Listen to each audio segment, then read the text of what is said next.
Hello everyone, this is Suman from Om Global Jalandhar branch. The topic of discussion today is GTE. What does actually GTE means?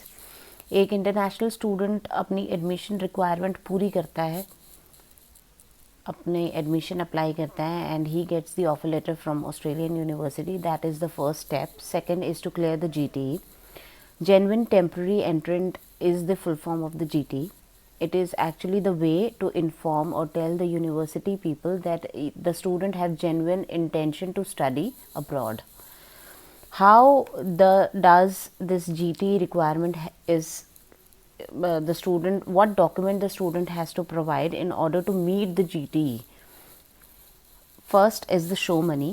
What does the show money consist of? It consists of 1 year of tuition fees, which starts from $18,000 and ends up to $42,000, depend on the university and the course you are choosing. 1 year of living cost, which is $20,000 to $90 for 1 year, and the travel expense, which is $2,500. When we total this three amounts, and the amount which we get is actually the show money for the single applicant. If suppose a spouse is also accompanied by the student, then the living cost and the travel expense for that spouse is added up in that show money, and the amount which you get is the required funds which you need to provide to the university. If suppose a child is also added in the application, then the living cost and travel expense for that particular child is also added up. So the amount whatever we get in the end is the total show money which we need to provide to the university.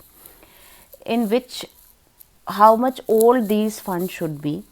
कई universities हैं जिनको 1 महीने पुराने funds चाहिए, कई हैं जिनको 3 महीने चाहिए, कई हैं जिनको 6 महीने पुराने फंड्स चाहिए होते हैं.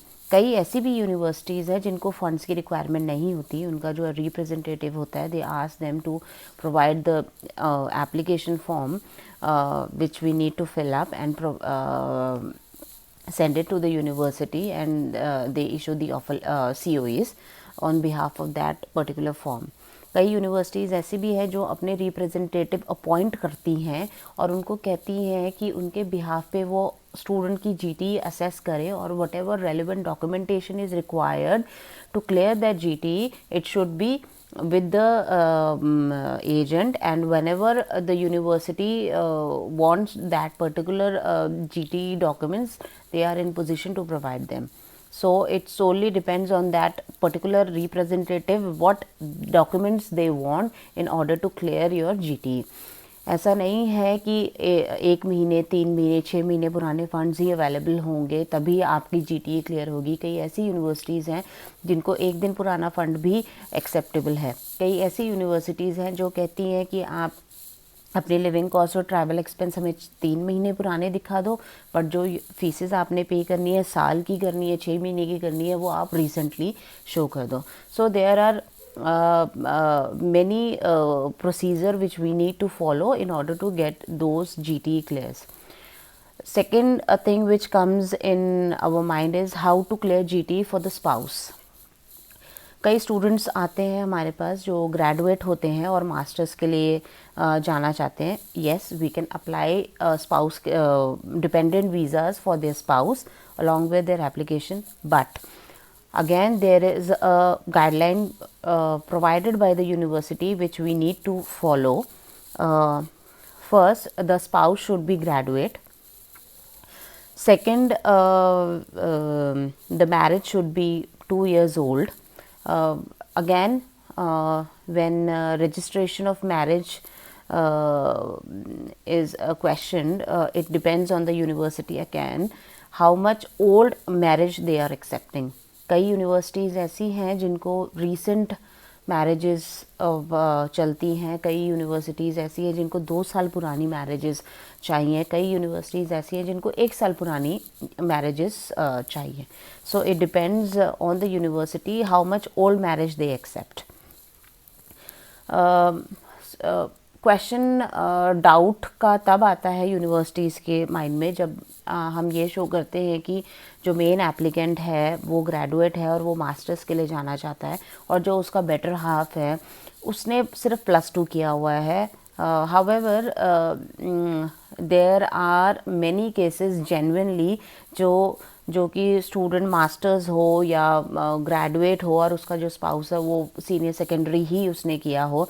But again this is a doubt for the university कि कहीं इन्होंने कॉन्ट्रैक्ट मैरिज तो नहीं की है, कहीं ये सिर्फ इसलिए तो मैरिज नहीं किया है कि ये सिर्फ एंटर हो सके ऑस्ट्रेलिया और पढ़ना इनका मोटिव नहीं है. सो अगेन स्टूडेंट को ये सारी चीज़ें ध्यान में रख के एप्लीकेशन अप्लाई करनी चाहिए.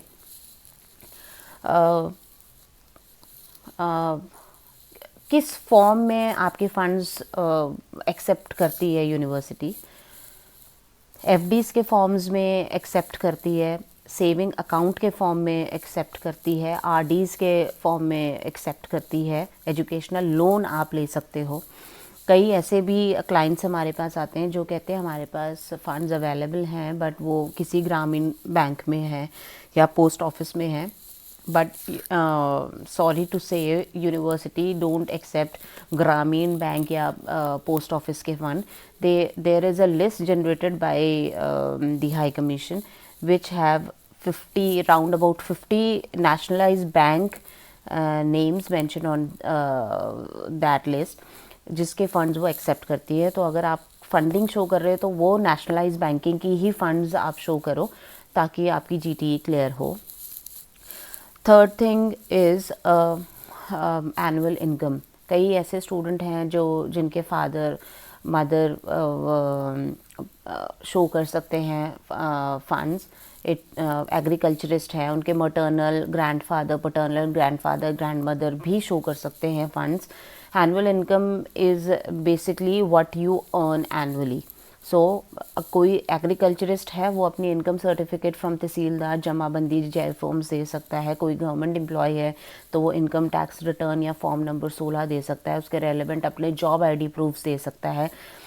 अगर कोई बिजनेसमैन है तो तब भी वो अपनी इनकम टैक्स रिटर्न प्लस अपना बिजनेस रजिस्ट्रेशन सर्टिफिकेट दे सकता है in order to prove that he is running a business. Third, कोई प्राइवेट जॉब करता है तो वो income tax return, salary slip from there department या सैलरी सर्टिफिकेट भी एज अ प्रूफ दे सकता है कि he is working in that particular organisation. इसके अलावा कई यूनिवर्सिटीज़ ऐसे भी हैं जो मामा, चाचा, ताऊ, ताई इन सब के भी fund, that is the which is not for third party fund जिसको हम कहते हैं. कई यूनिवर्सिटीज़ ऐसी हैं जो इनके भी फंड्स या एनुअल इनकम कंसिडर करती है.